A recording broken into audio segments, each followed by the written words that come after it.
오늘 12절의 말씀에는 나를 믿는 자는 내가 하는 일을 그도 할 것이요 또 그보다 큰 일도 하리니 라고 이렇게 말씀하고 있습니다. 오늘 주석에 보니까 이것은 명령이 아니라 큰 보장이요 약속이요 위로다 라고 이렇게 렌스키 주석에 나와 있는 부분을 봤습니다. 우리는 주로 이 말씀을 부담으로 여기고 역으로 사역으로 일로 이렇게 여기는 경향이 있는데 이 말씀을 조금만 우리가 생각해 보면 그것이 아니라 오히려 위로가 넘치고 약속이 있고 그리고 보장이 있다라고 이렇게 말씀하고 있습니다. 나를 믿는 자는 이렇게 말했습니다. 청자가 누구냐? 나를 믿는 자는 나를 믿는 자에게 그렇게 말씀하시는 것입니다. 솔라 피데 오직 믿음은 제가 이번 주에 그 청년들 개혁주의 청년들이라고 이렇게 모여서 한 100명 모여 있는데 참 은혜가 되더라고요. 그 합신에서 얼마나 말씀을 잘 듣고 첫째 날은 2시간 하고 둘째 날은 거의 한 3시간 가까이 2시간 40분 이렇게 했는데 한 번도 안 쉬고 이제 그렇게 또 말씀을 잘 듣는 모습을 봤는데 그때 제가 그렇게 말씀을 드렸습니다. 솔라 피데는 솔로 그리스도 솔라 그라치아, 그러니까 오직 믿음은 오직 은혜를 믿는 것이고 오직 그리스도를 믿는 것이다. 그러니까 오직 믿는다는 것은 뭘 믿느냐? 그리스도를 믿는데 오직 은혜를 믿는 것이다. 이것이 따로 있는 것이 아니라 오직 그리스도를 오직 은혜로, 그러니까 선물로 믿는다. 오늘 여기도 보면 나를 믿는 자는 이렇게 했기 때문에 이것은 벌써 은혜를 전제하는 것입니다. 나의 은혜를 받은 자는 너의 공로가 아니라 너의 잘난 것이 아니라 너의 열심이 아니라 나의 은혜를 믿는 사람은 그리스도를 믿는 사람은 내가 하는 일을 그도 할 것이요 라고 이렇게 말씀하고 있습니다. 내가 하는 일이란 말은 우리가 지난주에 말씀을 보았듯이 10절에 보면 아버지께서 내 안에 계셔서 그의 일을 하는 것이다. 또 이렇게 말하고 있거든요. 그 예수님께서 하시는 일이란 말은 결국은 아버지께서 그 안에서 일을 하신다. 그 예수님의 겸비함, 겸손, 또 어떻게 보면 우리에 비추어서 보면 결국 우리 안에서도 일하는 분이 누구냐? 하나님이시다 이 말이죠. 그래서 우리 그대로 이것을 무슨 윤리 그런 명령같이 들을 것이 아니라 예수님도 너희들이 하는 일을 내가 하는 일을 너희도 할 것이요. 근데 나는 누구냐? 아버지가 내 안에서 일한다. 그럼 너희도 나와 같이 일할 것이요. 이 말은 너희도 아버지가 너희 안에서 일하니 너희도 그렇게 할 것이요. 예수님이 이 땅에 오셔서 하신 일이 뭡니까? 복음을 전도하고 말씀을 가르치고 그리고 사람들을 사랑하시되 끝까지 사랑하시는, 우리는 어떻게 보면 복음 전도, 말씀 전파 이런 것은 딱 떨어지죠. 그래서 저도 목회자지만은 말씀을 전했다, 공부를 가르쳤다, 이것은 히스토리에 남는데 누구를 사랑했다 이런 것은 우리가 잘 기억을 안 하잖아요. 누구를 구제했다거나 누구를 위해서 기도했다거나. 그러나 사실상 그것도 중요한 일 아니겠습니까? 꼭 말씀을 전하고 무슨 강단에 서고 또 스케줄을 잡아서 그것만이 일은 아니잖아요. 그 예수님이 이 땅에 오시니 너희는 내가 하는 일을 할 것이요 라고 하는 것은 하나님이 내 안에서 일하고 내 안에서 열심으로 일하시는, 내가 내 안에 역사하시는 이의 그 수고를 따라 내가 열심을 다하노라. 골로새서 말씀도 지난 주간 우리가 봤지만은 바로 나를 믿는 자는, 그러니까 은혜로 나를 믿는 자는 내가 하는 일을 너희도 할 것이요. 하나님이 내 안에서 일하듯이 너희 안에서 일하기 때문에 너희도 복음을 전하고 말씀을 가르치고 그리고 구제하고 사랑하고 사람들을 용서하고 곁에 두고 그리고 들어주고 그렇게 하라는 것입니다. 그리고 이보다 큰 일도 하다라고 이렇게 말씀하고 있습니다. 이것도 참 여러 해석이 분분하잖아요. 그래서 그보다 큰 일도 하리니 우리가 상식적으로는 일단 큰 일을 찾죠. 예수님이 하신 일보다 큰 일이 뭘까? 그것도 틀린 것은 아닙니다. 더 먼 데까지 전해야 되고 더 많은 사람에게 전해야 되고 이방인에게 나아가야 되고 그런 큰 일도 있겠지만은 여기 그보다 큰 일이라는 것은 우리의 일이라기보다 구속사적 측면으로 이해해야 돼요. 이제 신약 시대 때 하나님이 하시는 일은 더 큰 일이다. 구속사적으로 접근해야 돼요. 그래서 너희들은 새 시대에 새 사람을 구원하는 일꾼이다. 그래서 더 큰 일이다. 결국 하나님이 새로운 시대에 하실 일을 너희들을 도구로 사용하신다는 거지, 어떤 우리가 더 새로운 일을 하기 때문에 더 큰 일이다, 그렇게 볼 것이 아닙니다. 모든 성경은 우리가 윤리적으로 공로적으로 이렇게만 해석할 것이 아니라 구속사적으로 해석해 보면 새로운 시대 때 새로운 더 큰 일이 있는데 그 일을 너희도 할 것이요. 우리가 보면 사도행전 2장 11절에 보면 타 메갈레이아 투데우, 하나님의 큰 일을, 메갈레이아 큰 일들을 그들이 말했잖아요. 성령으로 오순절에 방언을 받으니까 그들이 하나님의 큰 일을 말하더라. 이렇게 큰 일이란 말이 나오는데 오늘 여기에 보면 메이조나라고 해서 더 큰 일, 비교급을 썼단 말이에요. 더 큰 일을 해라. 하나님의 큰 일을 그들이 말했는데 더 큰 일을 해라. 이것은 다른 것이 아닙니다. 이사야에 의해서 예언된 이방의 빛이 되라.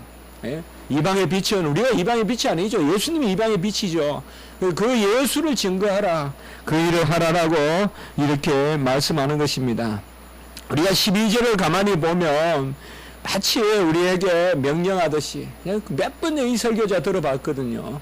거의 다 그게 큰 차이가 없이 더 큰 일을 해야 됩니다, 막 이렇게만 하는데 그것은 아닙니다.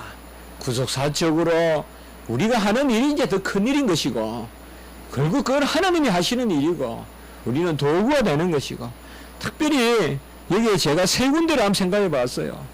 첫째로 12절에 첫째로 보면 내가 진실로 진실로 너희에게 이르노니, 이것은 바로 예수님의 전적인 신권을 뜻하거든요. 하나님의 건설을 뜻하거든요. 진실로 진실로 너희에게 이르노니. 아멘 아멘 에골레고, 내가 진실로 진실로, 아멘 아멘, 아멘이 진실이거든요. 에골레고 내가 너희에게 이르노니. 이것은 뭔가 하면 강조도 되지만은 하나님의 전적 주권을 뜻해요. 그래서 하나님이 하시겠다는 뜻이에요. 진실로 진실로 너희에게 이르노니. 그리고 아까도 말씀드렸지만은 나를 믿는 자는, 이게 벌써 은혜란 말이에요. 우리는 믿음이라면 내 공로 자꾸 이렇게 생각하면 안 된단 말이에요. 나를 믿는 자는, 전적인 은혜를 믿는 자는, 그리스도를 믿는 자는, 그리고 마지막 부분에 보면 이는 내가 아버지께로 감이라 라고 이렇게 이야기했잖아요. 너희들이 나보다 큰 일도 하라는데 아버지께로 감이라. 이건 뭐예요? 아버지께로 가서 너희들이 일할 수 있게끔 보혜사 성령을 내려주시겠다. 그래서 결국은 이 12절은 상당히 그레이트 미션이거든요. 대명령이에요. 이게 지금 12절이 대명령인데 결국은 하나님의 은혜로 감당하게끔 명령하시는 거지 우리가 하는 것이 아니다. 진실로 진실로 내가 이르노니 나를 믿는 자는 이는 내가 아버지께로 감이라. 이 말씀을 왜 하셨겠어요? 내가 아버지께로 가니까 너희들이 이 일을 해라. 곧 내가 너희들이 이 일을 하도록 하겠다라고 이렇게 말씀하고 있습니다. 그리고는 오늘 12절의 말씀에 이어서 13절과 14절에 보면 바로 보혜사 성령을 받는 사람들의 그런 능력, 우리가 임마누엘 영, 또 진리의 영, 능력의 영이라고 말씀할 때 제가 인용했던 그 말씀인데 바로 우리의 성도의 유일한 능력을 말씀하고 있는 그런 말씀이죠. 너희가 내 이름으로 무엇을 구하든지 내가 행하리니. 결국은 12절에 더 큰 일을 하라는 것은 결국은 뭐예요? 내가 행하겠다는 뜻이잖아요. 예수님이. 그래서 12절과 13절 같이 읽어야 된단 말이에요. 너희들이 행하라는 말은 결국은 구하면 내가 행하겠다. 결국 주님이 하시겠다는 거 아니겠어요? 너희들이 무엇이든 내 이름으로 구하면 내가 행하리니.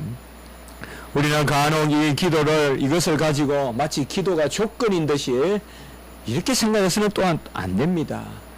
우리가 기도하니까 그 기도를 조건으로 하나님이 일을 하신다. 하나님이 기도 때문에 창조하셨습니까? 누가 기도해서 창조하셨습니까? 그러니까 누가 기도했기 때문에 우리를 구원하시려고 아들을 보내셨습니까? 하나님은 기도 이전에 섭리로 작정으로 일하시죠. 그래서 기도가 조건은 아니에요. 이게 참 우리가 정말 딱딱한 것을 먹는 마음으로 받아들여야 되는데, 기도를 해야 돼요. 해야 되지만 기도가 조건은 아니에요. 기도했기 때문에 됐다, 이렇게 인과관계를 쉽게 말해서는 안 된다 이 말이야.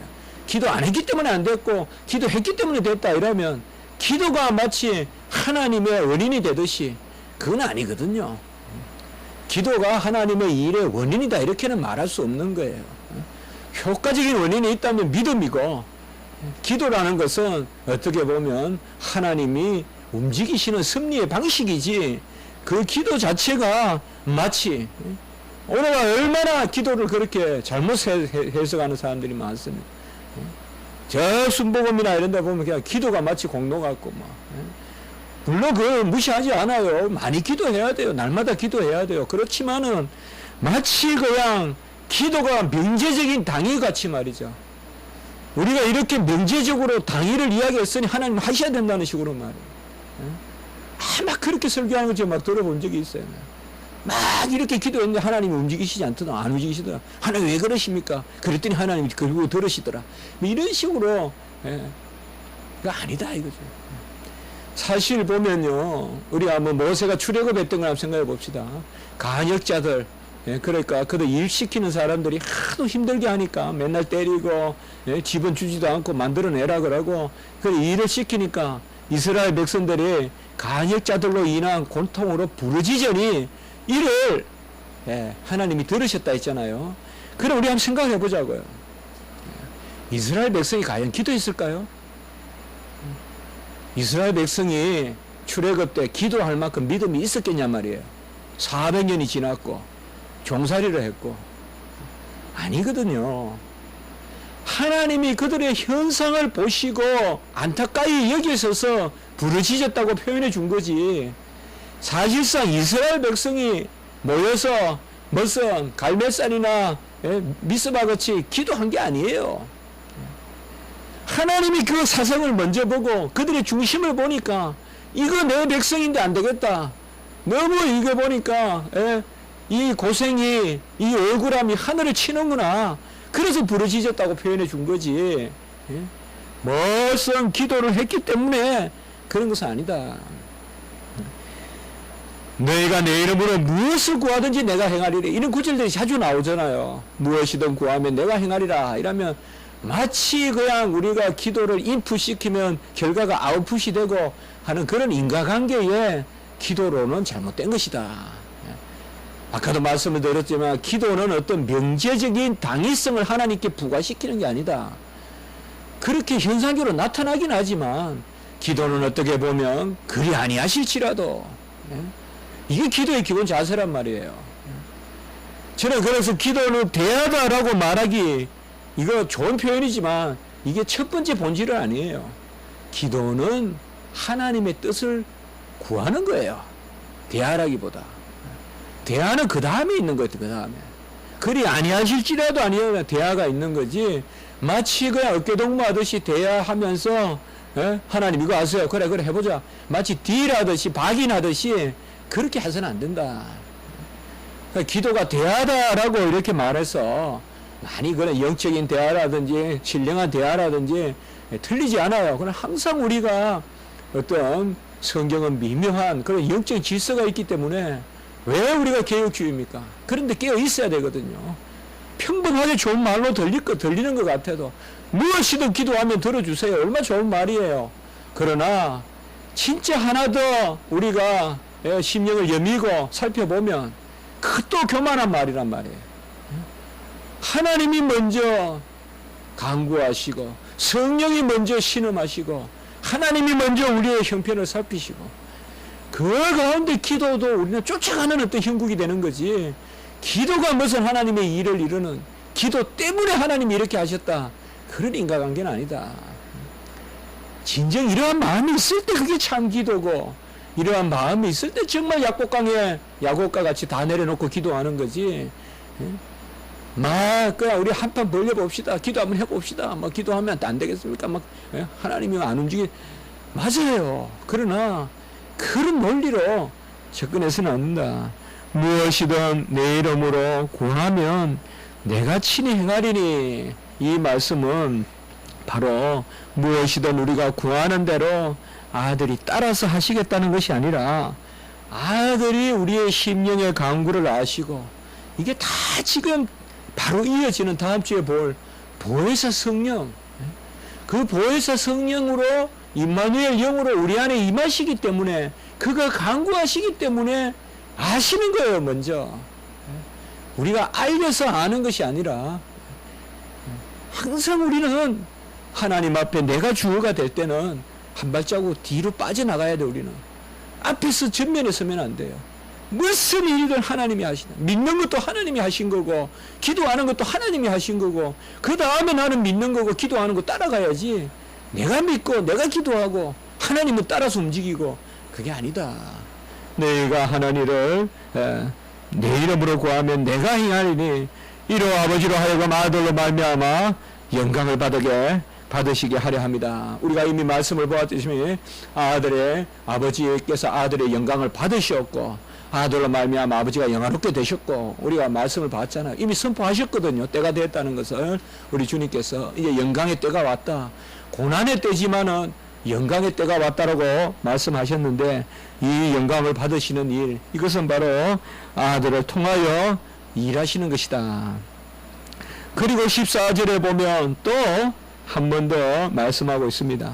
내 이름으로 무엇이든지 내게 구하면 내가 행하리라. 그러니까 제가 아직 헬라 성경을 봤어요. 여기에 보면 13절에도 보면 내가 행하리니 라고 되어 있고, 그리고 14절에도 보면 내가 행하리라. 이 미래형이에요. 포예소 라고 미래형으로 되어 있단 말이에요. 그런데 우리가 헬라에는 보면요, 대명사가 없어요. 우리나라 같이 그냥 행하리라 이러면 내가 행하는 거고요. 나를 주어로 안 써요. 잘 우리나라하고 비슷해요. 그런데 14절에 보면요, 13절에는 그냥 너희가 내 이름으로 무엇을 구하든지 내가 행하리니, 이거 그냥 포예소 이렇게만 써놨고요. 이거 보통 평범한 표현은 이래요. 보통 대명사를 빼버려요.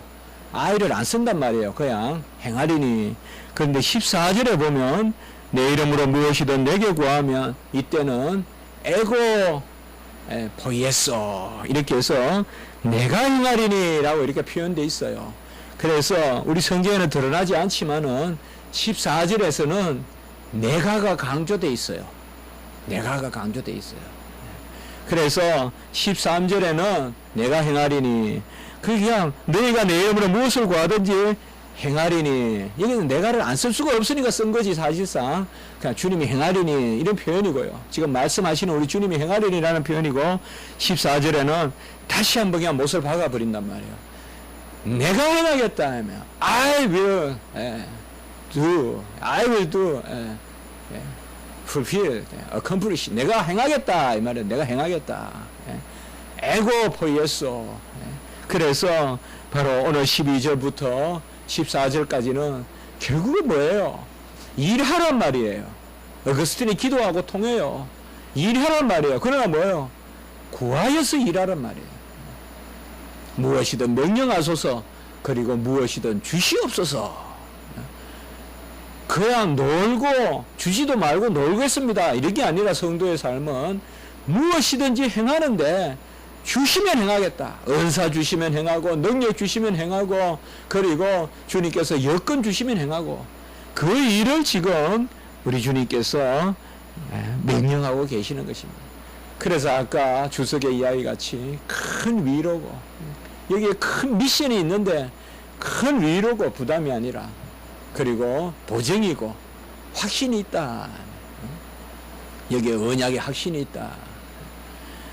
그러니 이제 주님의 은혜는 뭐냐? 새 시대의 주님의 은혜는 새 일을 하는 거야.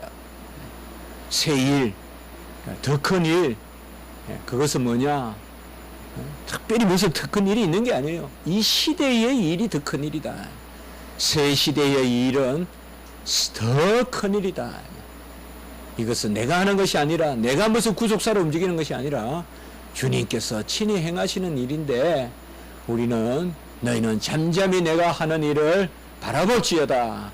주님이 하시는 일을 홍해를 건널 때 바라보았듯이 우리도 바라보는 거, 이게 바로 새 시대 성도들의 삶이다 이 말이에요. 다른 게 없다 이 말이에요. 이겁니다. 이게 바로 오늘날 신약시대 성도들이 해야 될 일이다. 내가 하는 것이 아니요 주님이 다 하시고, 내가 하는 100% 하나님이 하시고 100% 내가 하되 100% 하나님이 하시는 그 고백이 바로 오늘날 우리에게 주어지는 고백이다. 그래서 이제 다음 주에 보실 보혜사 성령을 주실 것을 약속하시기 때문에 오늘 이 명령이 가능하다. 오늘 마지막 15절에 보면 너희가 나를 사랑하면 나의 계명을 지키리라. 우리 성도님들은 이런 말씀이 일단 위로로 와닿아야 된다는 거죠. 위로로 와닿아야 돼요. 내 계명을 지키라 이러면 벌써 위로가 돼야 돼. 기쁨이 돼야 돼. 벌써 은혜가 보여야 되고, 아까 그 말씀이 다 보여야 돼요.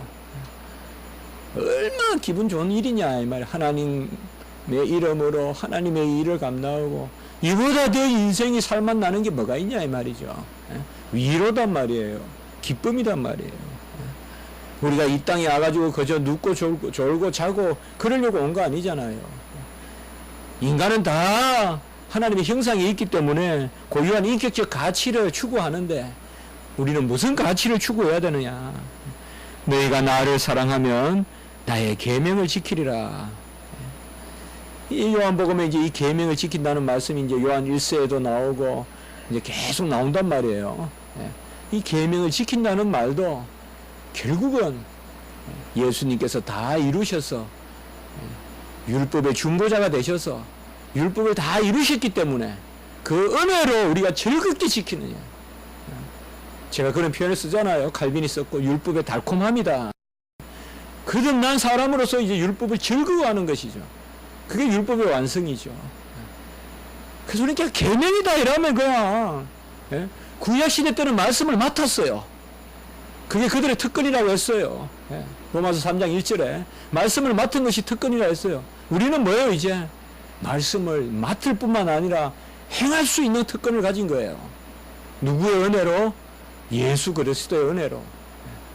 그래서 우리가 훨씬 성하고 높고 훨씬 우리가 은혜가 넘치고 훨씬 능력이 있고 훨씬 위로가 있고 그 장으로 뛰어 들어가야 돼요. 이게 새 시대의 백성이에요. 우리의 모습이거든요. 할 수 없다 할 수 없다 하는 것이 아니라 주 안에 넣지 못함이 없다 라고 나가는 것이죠. 그래서 너희가 나를 사랑하면 나의 계명을 지키리라 이런 말씀이 저는 개인적으로 그렇게 생각해 보거든요. 말씀을 가르치면서 또 전하면서 계명을 지키라 이게 즐거움으로 가슴 벅참으로 소망으로 와닿으면 그때 비로소 딱딱한 것을 먹는 사람이다. 그게 이제 젖을 떼고 딱딱한 것을 먹는 사람이다. 포도원에 일찍 들어가는 거 그게 즐겁게 느껴질 때 말이에요. 조금이라도 더 늦게 들어가야지 왜 빨리 하가 이런 생각이 아니라 그런 세상적 논리가 아니라 조금이라도 빨리 하나님의 은혜에 참여하고 하나님의 비밀스러운 경륜을 우리가 느끼고 동참하고 그것으로 기뻐할 수 있는 그런 신앙이 바로 젖을 떼는 그런 딱딱한 것을 먹는 신앙이 아니냐. 새 시대에는 다 그런 신앙을 우리에게 주셨다. 오늘 말씀에서 아주 귀하게 큰 소명을 주신 분이 큰 은혜를 주신다. 큰 위로를 주신다. 그것을 보증하신다. 성령의 보증으로 우리에게 그런 말씀을 우리가 받고 이루를 누리는 것입니다. 한번 기도드리겠습니다. 거룩하고 자비로우신 하나님 아버지, 주님께서 이제 십자가 고난을 앞에 두시고 앞으로 되어질 일을 기억하시면서 더 큰 일을 하라 하시고 구하여 친히 행하리라 하겠다고 위로와 약속의 말씀을 주신 것을 인하여 감사합니다. 너희가 나를 사랑하면 또 내 계명을 지키리니라고 말씀하여 주셨습니다. 은혜 아닌 것이 없고 내 공로인 것이 아무것도 없음을 주님 앞에 고백합니다. 은혜의 도구가 되게 하시니 감사합니다. 이 은혜의 장중에 붙들려 살게 하시고 은혜의 기쁨의 샘에서 날마다 소망의 놀라운 위로를 얻는 저희들이 될 수 있도록 주여 도와 주시옵소서. 우리 교회를 사랑하시고 붙들어 주시고 주님께서 교회의 주장자시며 머리이신 줄 믿습니다. 우리 교회를 사랑하여 주시옵소서. 오늘 한날도 이 아버지여 여름과 또 비가 많은 이때에 하나님이 지켜주시고 우리 성도님도 오가는 발걸음 주장하시고 예배 가운데 하나님께 아버지여 은혜의 담비와 시원한 성령의 바람을 사모하게 하시고 주님께 영광을 올리는 오늘 한날 예배가 되게 해 주시고 모든 성도님들 복중에 태하라도 주님이 붙드시고 인도하시는 그런 주님의 귀한 은혜가 넘치는 한날 되게 해 주시옵소서. 감사하고 구주 예수 그리스도 이름으로 기도드리옵나이다. 아멘.